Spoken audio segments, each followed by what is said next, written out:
Is it on? I saw it load. It's got a little red light. Does that mean it's on? Sure. I don't know that thing. Test tube. 1, 2, 3. That means it's on if the timer's on. Don't worry. It's not gonna chase you through behind it. At least it shouldn't. You're gonna steal me? Mm-hmm. Okay. I was gonna strawberry, but fine. I'll sneak this way so it doesn't. It's not set in following mode. Oh, okay, good.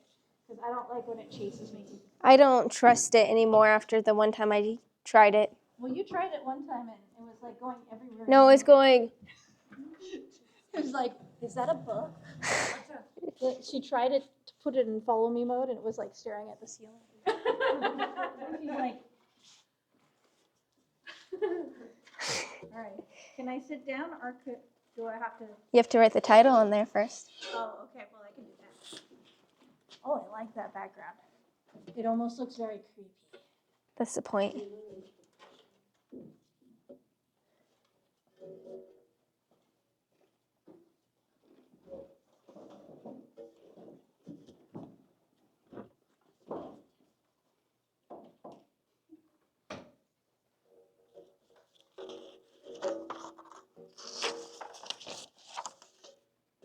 Okay, is everybody ready now?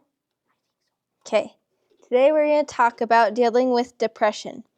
According to the National Institution of Mental Health, NIMH, depression is a mood disorder that affects how a person feels, thinks, and handles daily activities such as sleeping, eating, and working, even going to school. Depression is more a mental and emotional ailment than a physical ailment. In some cases, it can be more serious. In some cases, many cases, it's very mild. Mild. It was my accent. Mild depression is even more common and affects many lives.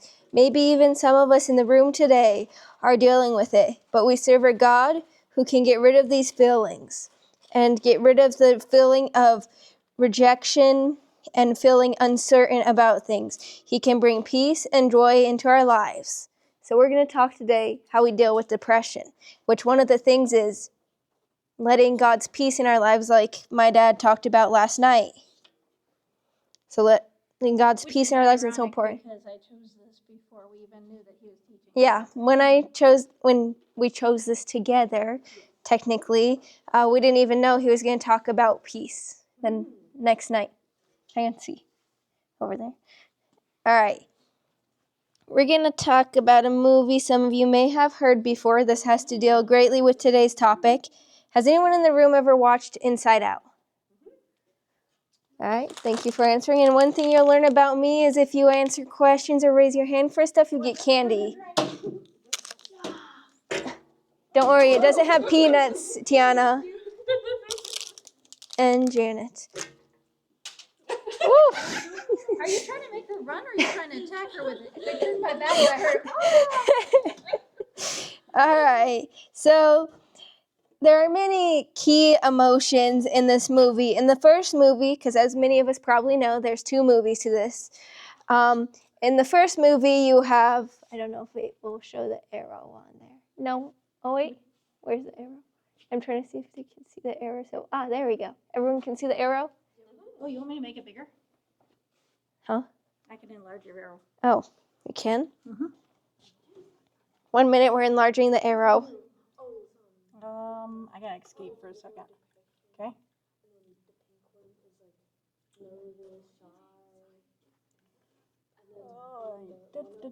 I don't know if this computer will let you do it. Well, we'll see. System settings.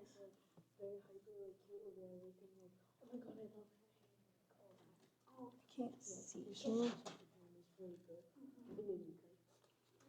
Privacy control center? No. See, this computer won't let you do it. Ow. Because it's ridiculous. If I had known, I would have brought my little laser light.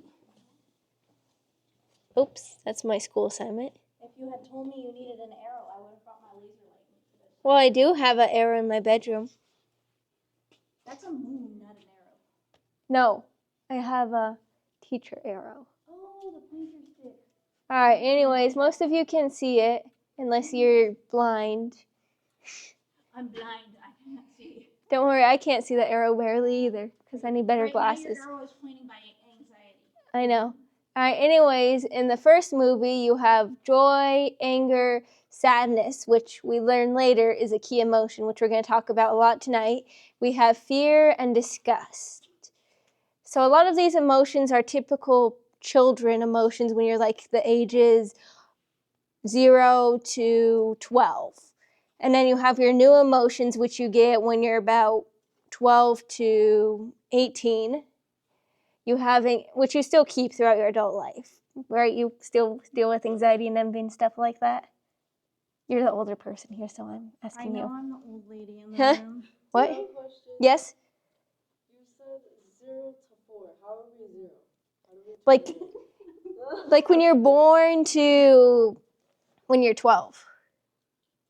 Well, preview I said, so it would be Like when you're not even an hour old, you pretty much have these emotions because you either born screaming or you're happy as a clam born, because there are some babies that are happy born, which means they have a lot of joy when they're born. And if you cry when you're born, you're probably very fearful and very sad. Like you're like, why am I in this cold environment? And then you have envy, anxiety, embarrassment. You have boredom. I don't know how to say that other fancy word. Oh, I think It's a French word, and everybody knows my French is horrible, so we'll just skip out on that. Enu. Let's not even try. You know my French. You want to see if I can get Google? It's no. We need to continue on because we're losing time. So, anyways, these emotions are emotions you get when you're a teenager and when you're 0, just a new baby. But we learn throughout the film that it's a huge surprise to everyone that sometimes we need to be sad. Because do people remember maybe you were a little bitty when you watched the movie, but the movie in the end showed that you need to be sad. Like it's okay to embrace those feelings sometimes, because sometimes it makes you feel better. If you're not sad, how do you know what the feeling joy is? Because if you're never sad, how are you truly happy? Because you're never truly happy if you never understand what sadness is like. You're never truly happy if you don't understand fear or anger. You never truly get to embrace those feelings when it actually happens if you don't feel the other feelings, including anxiety and envy and embarrassment, the teenage feelings, I'll place those as. So we didn't know sadness could bring new joy, because when you finally understand what sadness feels like, it feels better when you actually have that joy, right? Because you're like, why do I feel so much happier after being so sad? Or maybe that sadness made you feel a lot better. Or maybe like the movie, somebody came and comforted you. Yep. Somebody came and brought that joy to you. Because sadness actually helped joy get more joy. Because she never understood what those feelings felt like because she's always been happy. So when she embraced that sadness, she realized what true happiness is like. So today we're going to discuss a lot about how being sad is important, but we're also going to talk about the difference between our God-given emotions and how we can help, through God, maintain these feelings in a good balance that are not too much for us, for our physical and mental health and in the society, because there's a lot of anxiety and depression in this society. So in 2015, an estimated 3 million students in the United States, ages 12 to 17, at least had one major depression episode that year in 2015. This number represents 12.5% of the U.S. population in the age group NIMH. But let me ask you this. Has anyone in the room felt sad or down in the past year ever? Yeah, because if we didn't raise our hand, we'd be lying. It's been 12 months. It hasn't been 12 months this year, but last year we dealt with 12 months of the year within one of those months. You had to be sad at one point. Because if you're never sad in a year, how can you experience true happiness? So I'm going to go back to our main slide here. So by sharing that information that we all experience sad moments, that admits that we're really human. The word depression may not be in the Bible, so when you look in the Bible, you won't find the word depression, but it does contain words like cast down, brokenhearted, troubled, miserable, in despair, and mournful, among others. And when you feel depression, you feel those feelings. When you feel sadness, you feel those feelings. Maybe you're sad because you lost a loved one. Maybe you're sad because someone broke your heart, which does happen, especially to young people. These words can have several ways of describing depression, whether severe or mild. Now, we shouldn't let our sadness get to a severe state. We should keep it at mild and let God help us get through this depression and deal with the depression. But the point is sometimes we need to stay sad for a moment. So the point isn't to get rid of the depression or the sadness. It's you need to embrace it and let God, as this was not planned, nor is it written in my notes. As the song said last night, you need to let God wrap you in his arms, and he will help you through it, because God knows what those feelings are like. And emotions are not bad or evil. God had strong emotions, and he still does. In John 3:16, Psalms 5:5, Exodus 25, and Isaiah 53:3, we see this. And we're all created in God's image. So if God had strong emotions, we have strong emotions too. Especially if when he came down in this earth in human form, being fully God and fully man, if he had strong emotions when he was in this earth, then we have strong emotions too.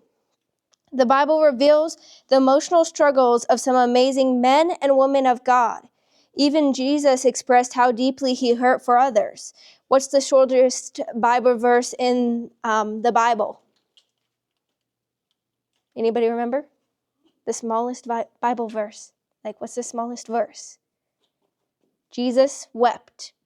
So Jesus was sad too. That was when Lazarus was in the tomb. Jesus wept. So it's okay to be sad. Jesus even probably cried on earth himself too, and it literally says Jesus wept. He understands similar experiences we deal with, similar emotions, because he dealt with them too. He dealt with depression, he dealt with heartache, he dealt with troubles, he dealt with being tempted. And there's another Bible character we read about later on. And this Bible character was known as Kid Wonder to some people. He killed a giant. He was the richest man. He was very powerful. He was a man truly after God's own heart. He served God like none other. He loved the Lord. He ran after the Lord. He was warlike and victorious. He was an Israelite king, the one who was called a man after God's own heart. And you know what? Even though some of you probably already guessed who I'm talking about, I got the cartoon picture to help relate to some. David, he was the guy that would chase after God's heart, and he just wanted to be after God's heart, but he felt down. All right, real quick Bible challenge. Lift your Bibles up. Sword challenge, sword drill. Everyone ready? You're going to try and get to Psalms 40 as fast as possible. Candy for whoever gets there first. You're there? All right. We'll just wait for everybody else to get there. It should be, I'm trying to remember where it's at. Middle of the Bible. Middle of your Bible.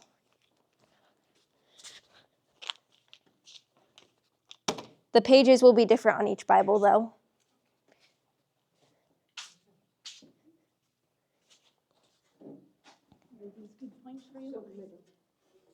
Yes. And it's Psalms 40, all of it.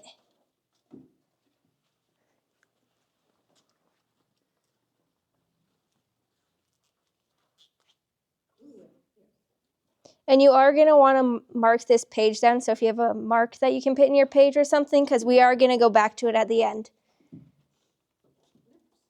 Yeah. You can put your candy in there as long as it's not open. All right, who wants to read it?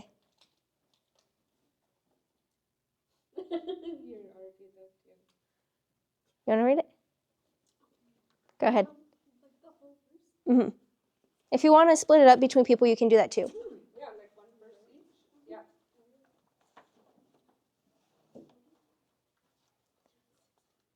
It should say on the top 40.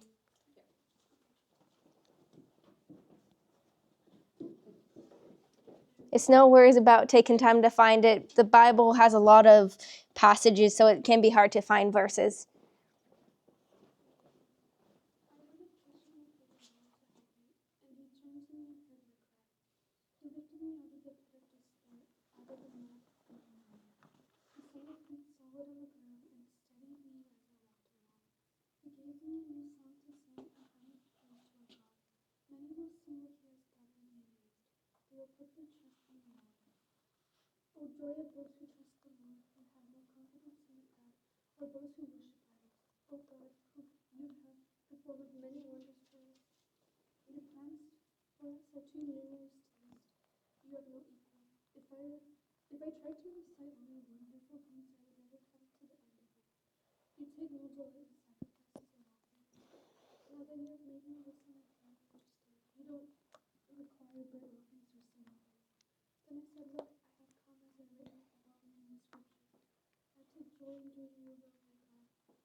Is that all of it? All right, who wants to read the rest? Janet, go ahead. I preach righteousness in the great congregation. Lo, I have not refined my lips. O Lord, thou knowest. I have not hid thy righteousness within my heart. I have declared thy faithfulness and thy salvation. I have concealed thy loving kindness and thy truth from the great congregation.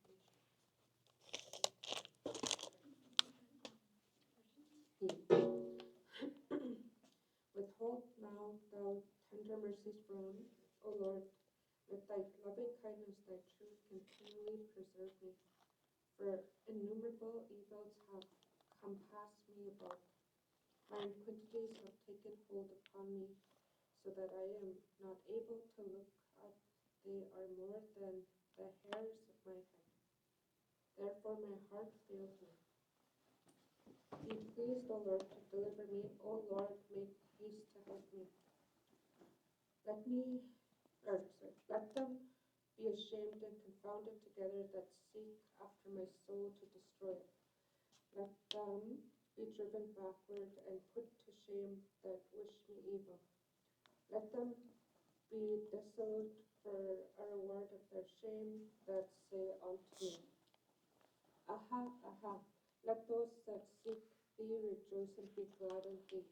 Let such as love thy salvation say continually, The Lord be magnified. But I am poor and needy, yet the Lord think upon me. Thou art my help and my deliverer. Make no tarrying, O my God.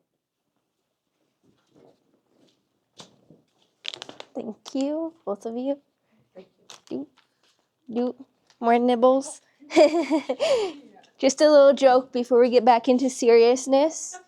So as we can tell from that scripture, David was hurting, right? Because even a guy who was after God's own heart, who had done many sins, he was feeling emotional and sad. He was hurting on the inside.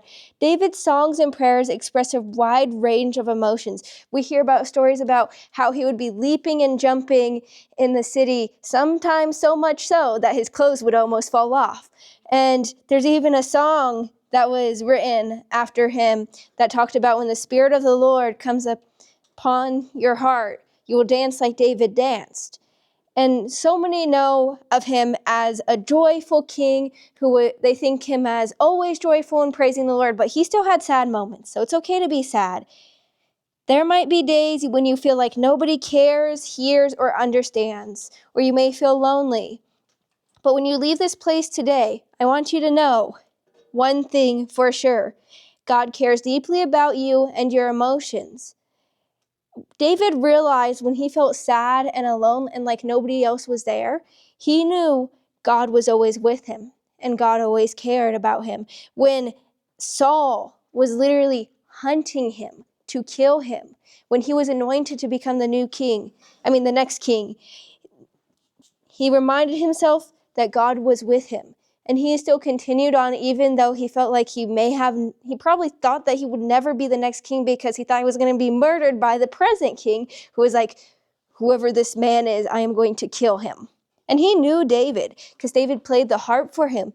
David was brave and strong, but he still had sad moments. He was probably terrified when Saul was hunting him. I mean, who wouldn't be? Saul was a strong man who used to be after God's heart, but then he decided to leave God. So when you're feeling sad or alone and like nobody else is there, because there will be a point in your lives you feel like this, remember, God is with you and he cares. And David followed after God's own heart. In the movie, which, just to warn you, it is not fully theologically accurate. There are some parts that they take some liberties that they should not take, because we should not take stuff out of the Bible. But there's this really good song that I found out of it where David talks about following the light, because David was a man after God's own heart. He followed the light. He followed God. So I'm just going to show you this one quick song that's really powerful and really touched my heart. Now, I'm not going to show you guys the movie, of course, because there's parts that are not theologically accurate according to David's story. So I'm just going to show you this one song real quick. Just give me a minute.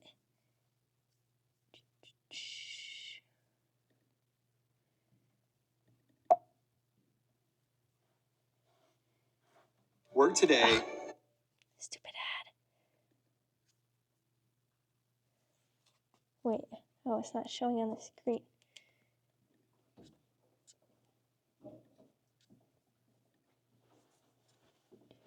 Oh, there we go. Voila. Then you can feel free to sing along with the song if you want to. Wait, Mom, how do you connect the sound? It should automatically connect. It's not.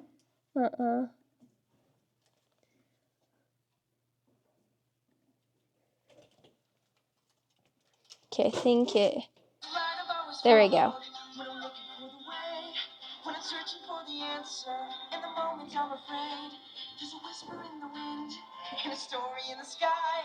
When I'm looking for a lantern to illuminate the night. If you want the secret of freedom and feeling alive, you gotta follow the light. Follow the light. Feel the rushing wind as you're running into the wild. That's right, yeah! I'll see the sun rise out of the ash as we hold nothing back. When the shadows come, we won't run from the fight. Come on and follow the light.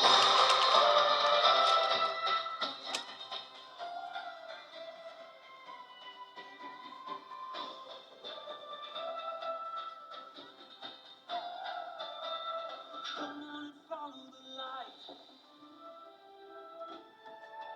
If there's one thing that I know, I'm nothing but a man with the heart of a lion and the spirit of a lamb. Every battle that I've won, every giant that I've faced, I have never been alone, even on my darkest day. If you want the secret of freedom and feeling alive, you gotta follow the light. Follow the light. Feel the rushing wind as you're running into the wild.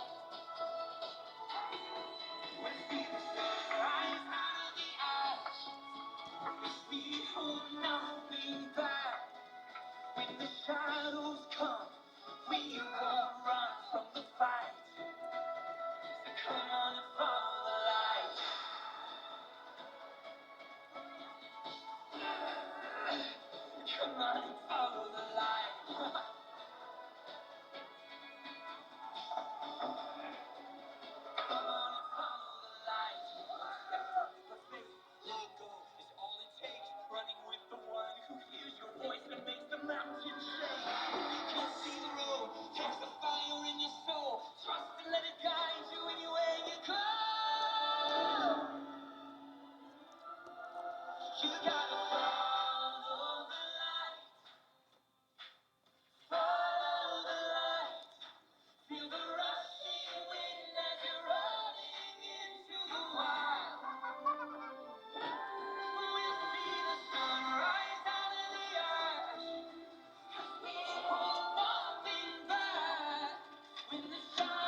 So as we get from that song, David was a man, no matter what, he would always follow God's light. No matter if he messed up or made a mistake, he would still follow the light.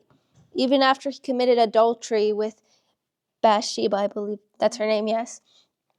He still went to God. When God told him that he would kill that child inside her that was created from that adultery, he ran after God. He ran to God. Unlike Saul, who the further down sin road that Saul went, he decided to go further away from God. But anytime David found out of his sin, he realized that he needed to run after God. And as that song said, he needed to follow the light. So real quickly in ending, we're going to do some questions. Make sure you have